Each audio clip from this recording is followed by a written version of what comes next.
Hello বন্ধু, নমস্কার। আমি জয় আবার একটা নতুন ব্লগ নিয়ে তোমাদের কাছে চলে আসি। আশা করি তোমরা ভালো আছো। আমিও কিন্তু ভালো আছি। আর আজকে কিন্তু মহাসপ্তমী। তো আজকে তোমাদেরকে সপ্তমীর শুভেচ্ছা জানাচ্ছি। আর অবশ্য ভিডিওটা আপলোড হবে কালকে, মানে অষ্টমীর দিন। তো তোমাদের আমি অষ্টমীটাও জানিয়ে দিই, শুভ অষ্টমী। তোমরা সবাই কীভাবে পূজা কাটাচ্ছ প্লিজ কমেন্টে বলে দিয়ে যেও।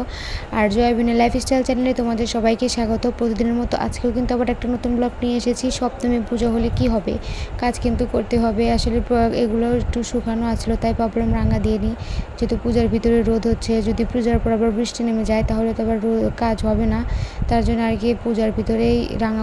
হ্যালো, আজকে শুধু রাঙা দেবো, তাছাড়া কালকে আর কোনো কাজ বাজ থাকবে না। আজকে এসব কাজ করে কমপ্লিট করে হয়ে যাবে আশা করি। তো দেখাও রোদ কিন্তু অনেক উঠেছে, দেখা যাচ্ছে আকাশটা কিন্তু অন্যরকমই, আর অন্য দিনের তুলনায় আজ দুদিন হলো ভালোই রোদ হচ্ছে। কালকে রাতে যেভাবে মেঘ ডাকলো, মনে তো ভাবলাম যে আজকে হয়তো বৃষ্টি নেমে যাবে, কিন্তু না, ভগবানের কৃপায়, মা দুর্গার অশেষ কৃপায় আজকে দেখো অনেক সুন্দর রোদও কিন্তু উঠেছে। শুধু এখানে না, ছাদের উপরে কিন্তু রাঙা দেওয়া হয়েছে। বাবা রাঙা দিচ্ছে, আমাকে রাঙা দিতে দিচ্ছে না, বলতেছে থাক আজকে তোমাকে দিতে হবে না। আসলে কাজ, আমাদের কাজ এগুলো রোদের দিনে কাজ একটু তাড়াতাড়ি করলে হয়, কি করব, কাজ করে খেতে হয়। এর জন্য বছরকার দিনে কি আর কি, কাজ কিন্তু করতেই হবে। কাজ না করলে তার পেটেতে ভাত যাবে না। তো দেখো ওখানে কিন্তু আমি এগুলো দিয়ে এসলাম, আর বাবা কিন্তু ওখানে কিন্তু রাঙা দিচ্ছে একটু, অনেকগুলো প্রায় 400-500 জিনিস বাবা একা একা আজকে রাঙা দিয়েছে। আর সকাল হলে কী হবে, রোদটা কিন্তু ভালোই। তো দেখো সকালবেলা খাওয়া দাওয়া করার পর চানটাও কিন্তু করে নিচ্ছি, আর আশেপাশেও কিন্তু সব কিছুই কমপ্লিট করে নিয়েছি। তারপর আমি এই যে বসে পড়েছি খই বাজতে। আর খই বাজার সময় আমার ছেলেটা আমাকে এত পরিমাণ ডিস্টার্ব করতেছে তা বলার মতো না। আর আমার মেয়েটা কিন্তু লক্ষ্মী সোনার মতো ঘুম এসেছে। আমার ছেলেটাকে আমি ঘুম আসাতেই পারলাম না, এরপর ঘুম এসেছিল প্রায় 12টা-1টার দিকে, কিন্তু আর ঘুম আসার টাইম আর 11টার সময়, কিন্তু আজকে ঘুম এসেছিলো 1টার সময়। মানে যেদিন একটু কাজের চাপ বেশি থাকে সেদিন আরও ওর যেন ঘুমিয়ে আসতেই চায় না। তো ওকে ঘুম টুম পাড়িয়ে ভাত রান্না করতে চলে এসেছি। আর দেখো বাবা মেলা যাবে, তার জন্য কিন্তু করপাগুলোতে খাবলা বলেছি, ছড়ি খুঁটিগুলো সব সাজিয়ে নিয়েছি। আর খুঁটিগুলো কিন্তু রঙও করেছি, আসলে তোমাদেরকে দেখাতে পারলাম না।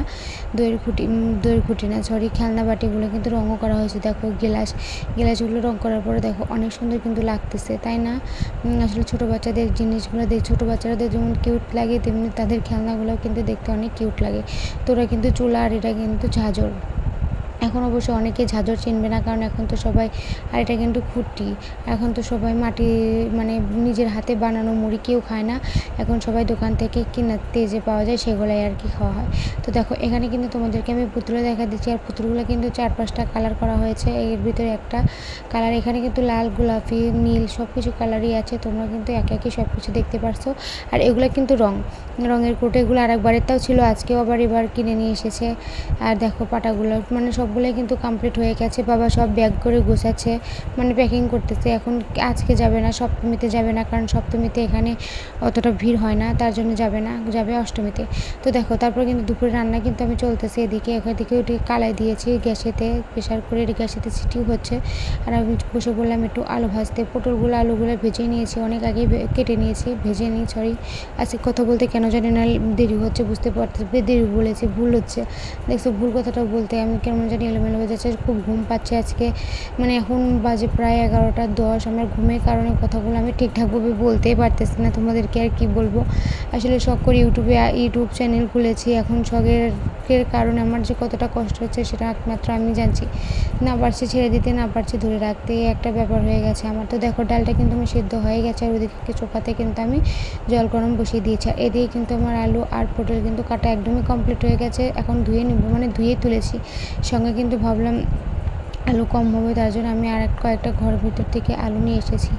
আর জায়গা কম হবে বলে আমি ওখানে কিন্তু মরিচও আছে, তো আলুগুলোকে আমি সুন্দর করে কেটে ধুয়ে ভেজে নেব। তো দেখো ডাল আজ, মানে পুজো যেহেতু শুরু হয়ে গেছে, তো এই 4-5 দিন কিন্তু আমরা শুধু ডালই খাবো। সেই দশমীর দিন খাবো হচ্ছে মাছ। তো এতদিন কিন্তু ডাল, মানে নিরামিষ চলবে, শুধু ডাল নিরামিষই কিন্তু চলবে। আর দেখো ভাতও কিন্তু হয়ে গেছে, ভাতের পাতিলটাও কিন্তু আমি উপর করে রেখেও দিয়েছি। তো দেখো কমপ্লিট হয়ে গেছে আমার প্রায় আলু কাটা। আর আলুগুলোকে কিন্তু আমি আগেই ভালো করে ধুয়ে নিয়েও এসেছি।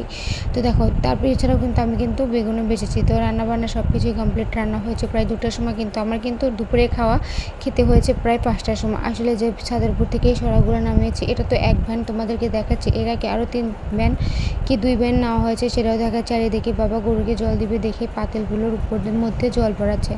আর এখানে একটু টেনে ধরতে হয়, একা একা এই সরা নিয়ে যাওয়া যায় না, একটু মুশকিল হয়ে যায়, যেহেতু কাঁচা জিনিস ভেঙে যায় একটু। আর সরা দেখো একটু চাপ লাগলেই ফেটে যায়, এর জন্য আর কি জিনিসগুলোকে খুব সাবধানতা অবলম্বন করে নিতে হয়। তো আমি এক জায়গায় ক্যামেরাটা সেট করে রেখেছিলাম, বর বললো যে না ওখানে তো রাখবো না, রাখবো এই জায়গায়, তুমি এখানে রাখো। তার জন্য এই ফোনটাকে নিয়ে আমি এই যে ঠিকঠাক জায়গার মধ্যে রেখে দিলাম। আর মেয়ে আমার কাছে বায়না করতেছে ও যাবে পুনের উপরে, কিন্তু পুনিপুর গিয়ে এত ডিস্টার্ব করে যায় বলার মতো না, ও পোড়ামাটিগুলো খামচি করে নেয়। দেখো সাদেপুর থেকে তো নামিয়ে এসেছি, তার জন্য আর কি সরাগুলো নেমে এসেছি। এখন এই জায়গায় রেখে দিচ্ছি যাতে বৃষ্টি পড়ে না ভেজে। এখানে পুনেরই বারান্দা আছে, সে তার জন্য এখানেই রেখে দিচ্ছি যাতে বৃষ্টিতে না ভেজে। আর এগুলো কিন্তু অনেক ভারী, বলতে গেলে 10টা সরা করে যে নিয়েছি, 10টা সরাতে প্রায় 1 কেজি ওজন, 10 কেজি ওজন কিন্তু হবে, এক একটাতে 1 কেজির মতো করেই আছে। তো দেখো সরাগুলো কিন্তু নামানো কমপ্লিট। আর এখানে মামা এসেছে, আমার ননদের ছেলে, সে এসেছে, সে বলতেছে মামা চলো মার্কেটে যাই। সে যাবে মার্কেটে, কিন্তু এই মেঘ করতেছে আকাশ, তো ভাবতেছে যাই একবার তুলে থুয়ে যায়, তার জন্য তুলে থুয়ে গেল।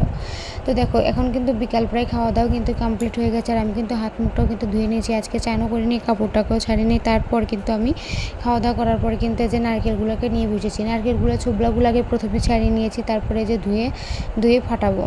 দেখো আমার মেয়েটা কি এক্সাইটেড, কারণ ওর জ্ঞান হওয়ার পর আজকে নারকেল ফাটানো দেখতেছে। আসলে আমরা নারকেল ততটা খাই না, আর বদলে গেলে কি জানো, গরিব মানুষের খাওয়াটা কিন্তু একটা স্বপ্নের মতো।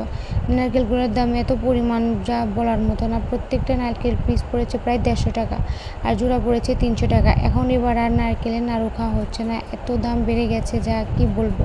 তো দেখো আরেকটা নারকেল, এই নারকেলের ভিতরে কিন্তু দেখে মনে হচ্ছে কোপড়া বা ফুল হবে, নারকেলের ফুল হবে, কিন্তু না হয় নাই, একদমই ছোটো হয়েছে। আমি ভাবলাম আমার মেয়েকে দেবো, খাবে, কিন্তু বিশেষ করে একটু হয় নাই। তোমাদেরকে আমি দেখাচ্ছি, দাঁড়াও একটু ওয়েট করো, আমি নারকেলটাকে ভালোভাবে ফাটিয়ে নিই।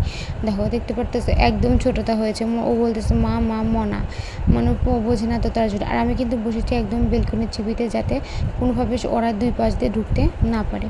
তো দেখো এখন কিন্তু অন্ধকার, কারেন্টও চলে গিয়েছিল, আর আমি ঠিকঠাকভাবে বসেও নিচ্ছি, কারণে আমি না বুঝেছ পা দিয়ে ধরার বটি দিয়ে একদমই করতে পারবো না, যেগুলো যে পিঠের মতো বটিগুলো আছে না, সেগুলো দিয়ে করতে ভালো হয়।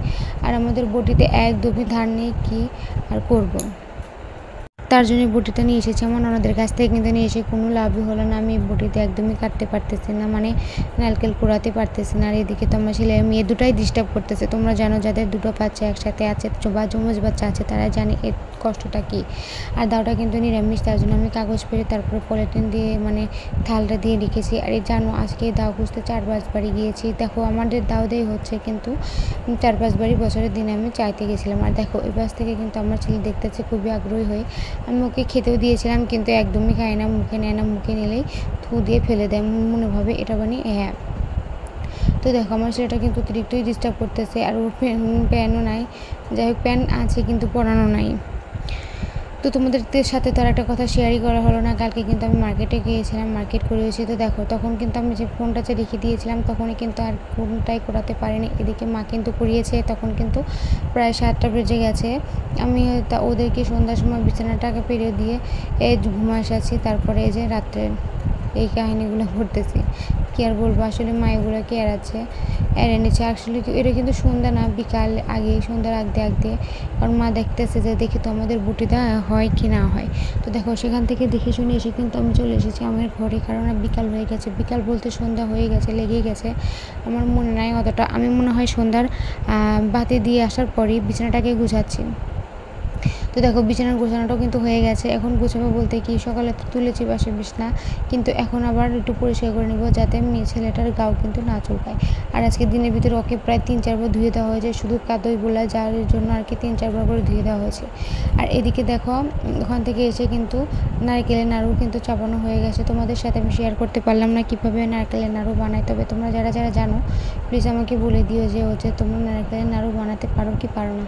আর এগুলো কিন্তু বিশ্বাস করো আমি কিন্তু বানাইনি, এগুলো সবই বানিয়েছে আমার শাশুড়ি মা। আমি শুধু ঘরের ভিতরে বসে আছি আমার ছেলে পেলেকে নিয়ে, কারণ ওরা দুটাই তো ছোটো, আর ছোটরা তো জানোই কত অত্যাচার করে, সেজন্য ওদের দুজনকে নিয়ে আমি ঘরের ভিতরে বসে আছি। আর কি বলবো জানো, আমার ছেলেটা মানে ঝাল দেখে একদমই ভয় পায়। তো দেখো এগুলো কিন্তু প্রায় কমপ্লিট হয়ে গেছে। যে নামিয়ে নিয়েছি। এখন নাড়ু বানাবো, আর নাড়ুগুলো কিন্তু খেতে কিন্তু অনেক মজাও হয়েছিল।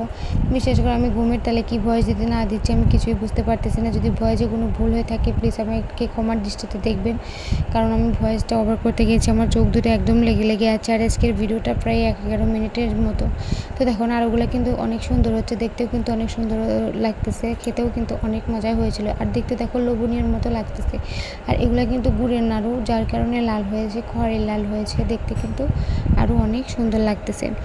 তো বন্ধুরা দেখো এখানে কিন্তু আবার নারকেলকে আলাদাভাবে কেটে রেখে দেওয়া হয়েছে, কারণ ওগুলো কিন্তু নারকেলের উপরের অংশকে ওইভাবে কাটা রয়েছে যাতে ও সাদা মানে দুধ দিয়ে আরও নারকেল বানাবো। আর এদিকে কিন্তু আমরা যাও নাড়ু বানানো শুরু করে দিয়েছি। আর আমরা দেখো মা চিড়া নাড়ু বানিয়েছে, চিড়া নাড়ুগুলো খেতে এত মজা হয়েছে, তোমাদের যদি খাওয়াতে পারতাম তাহলে তোমরা বুঝতে পারতে।